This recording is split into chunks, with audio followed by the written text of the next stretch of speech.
on vähän niinku Fantastic Four. Joo.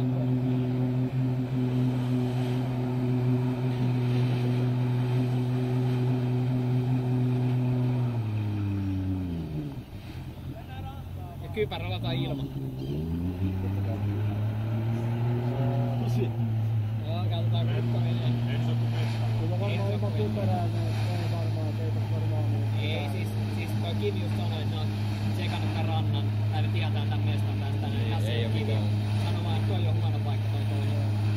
Sitten jos alkaa heittää, niin sit vasukeutaa. Joo, niin just jos tuntuu, että tasapaino pettää. Sitten tulee taas sellainen ruumis, silleen kun nostaa ylös, kun se on